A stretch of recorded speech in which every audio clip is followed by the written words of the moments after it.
नमस्कार दोस्तों, स्वागत है आपका हमारे YouTube चैनल पर। आज मैं आपको केदारनाथ सिंह जी की कविता दिशा पढ़ाने जा रही हूँ।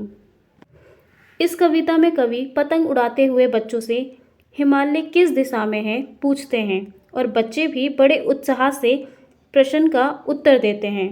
इस कविता में बाल मनोविज्ञान का संबंध मिलता है। दोस्तों, यह कविता बाल मनोविज्ञान से संबंधित है, जिसमें पतंग उड़ाते बच्चे से कवि पूछता है कि हिमालय किधर है। बालक का उत्तर बाल सुलभ है कि हिमालय उधर है जिधर उसकी पतंग भागी जा रही है। हर व्यक्ति का अपना यथार्थ होता है। बच्चे यथार्थ को अपने ढंग से देखते हैं।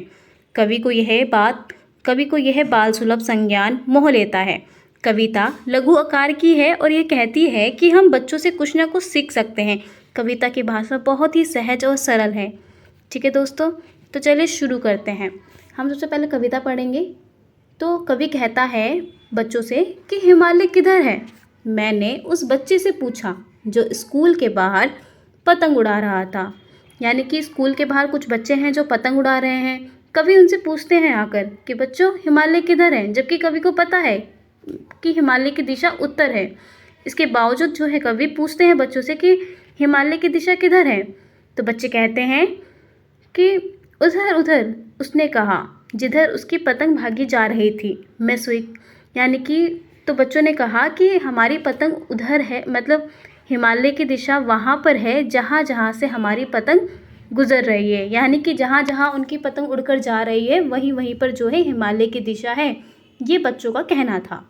फिर कवि कहते हैं मैं स्वीकार करूँ, मैंने पहली बार जाना हिमालय किधर है। यानी कि यहाँ पे कवि कहते हैं कि मैंने पहली बार जाना कि हिमालय की दिशा कहाँ पर है। वो ये बात स्वीकार करते हैं, जबकि उन्हें मालूम थी कि हिमालय की दिशा तो उत्तर है। लेकिन आज उन्होंने एक बाल मनोविज्ञान के स्वरूप से देखा, उन्होंने एक बाल दृष्टिकोण से देखा, है ना, कि हिमालय की दिशा वहाँ पर है जहाँ जहाँ पर उनकी पतंग उड़कर जा रही है।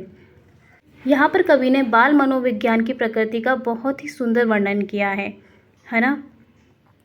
केदारनाथ सिंह की कविताएं ऐसी ही होती हैं जिसमें वो बताते हैं लोगों को, मनुष्यों को, कि प्रकृति के बिना जीवन कुछ भी नहीं है ना।